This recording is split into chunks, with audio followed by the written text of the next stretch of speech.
بداية فصل الصيف رسميا بعد 3 أيام، وهتبدأ زعابيبه والأرصاد. استعدوا للأجواء الحارة وتحذر المواطنين وتنبؤات غير متوقعة. عزيزي المشاهد، يا مساء الحر. خبر مهم نزل النهاردة عن الصيف اللي جاي، وده مش أي صيف، ده شكله هيولعها. الأرصاد الجوية بتدينا تحذيرات غريبة وكأنها بتكشف لنا سر الأيام اللي جاية. تعال نفهم الحكاية دي بالتفصيل ونشوف ايه اللي مستنينا في الأيام اللي جاية دي. حر مولع ومفاجآت محدش يتوقعها. عزيزي المشاهد، الصيف هيبدأ رسميا كمان 3 أيام، والأرصاد الجوية طلعت لنا بيان كأنها بتكشف لنا أسرار الكون. بيقولك إن الصيف ده غالبا هيكون أكتر الفصول استقرارا من حيث الجو، بس في نفس الوقت هتكون في زعابيب وحرارة ورطوبة هتولع الدنيا. ازاي استقرار وحرارة في نفس الوقت؟ ده بيخليك تسأل.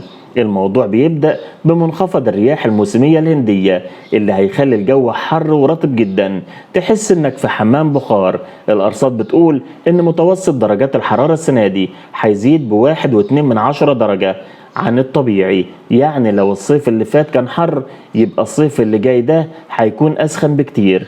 بس المفاجأة بقى ان الارصاد كمان بتقول ان ممكن يجي في نص الصيف نظام ضغط مرتفع هيجيب كتل هواء من جنوب اوروبا، وده ممكن يخلي الجو يلطف شوية في ايام معينة.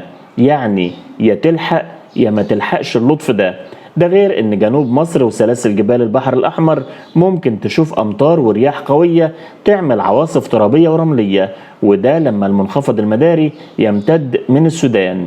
سؤال مهم، ليه الأرصاد بتدينا كل التنبؤات الغريبة دي وبتوصف الصيف بالاستقرار رغم كل التقلبات المتوقعة؟ وهل التحذيرات دي مجرد إجراء روتيني ولا في سر بيخفوه عن شدة الحرارة في الصيف اللي جاي ده؟ عزيزي المشاهد، الخبراء بيقولوا إن جنوب سيناء وجنوب مصر عموما هتشوف أعلى درجات حرارة، أما السواحل الشمالية فهتفضل حر بالنهار ولطيفة بالليل. وده بيوريك إن مصر حتة واحدة بس الجو فيه حكايات. الأرصاد كمان بتقول إنهم مش بيقدروا يحددوا بالظبط شدة الصيف إلا لما يتابعوا توزيع الضغط وحركات الهواء. وبيقولك إن ظاهرة النينيو اللي بتخلي المحيط الهادي يسخن بتساهم في ارتفاع حرارة الجو كله. يعني الموضوع مش مجرد جو مصر بس، ده تأثير عالمي. الخلاصة إن الأرصاد بتقول إن الصيف السنة دي هيكون شبيه بالسنين اللي فاتت، بس درجات الحرارة هتكون أعلى درجة أو درجتين عن المعدل الطبيعي، وده كإجراء احترازي عشان الناس تستعد. وعشان كده الأرصاد هتبعت تحذيرات أول بأول لأي تغير في الجو. طيب إيه اللي المفروض نعمله؟ الأرصاد بتنصحنا بكام نصيحة مهمة. اشرب مية كتير وسوائل طول اليوم، ودي أهم حاجة عشان ما يحصلش جفاف. تابع النشرات الجوية اللي بتطلع من هيئة الأرصاد عشان تبقى عارف الجو عامل ايه قبل ما تخرج. البس غطا راس لو هتتعرض للشمس المباشرة، خصوصا بين الظهر والساعة 5 العصر، دي الفترة اللي الشمس فيها بتكون قوية جدا. يا ترى هنعرف نعدي الصيف ده على خير، ولا الصيف ده هيكون بداية لحكايات تانية عن الجو اللي هيجنن الناس؟ الأيام اللي جاية دي هتكشف لنا كل حاجة.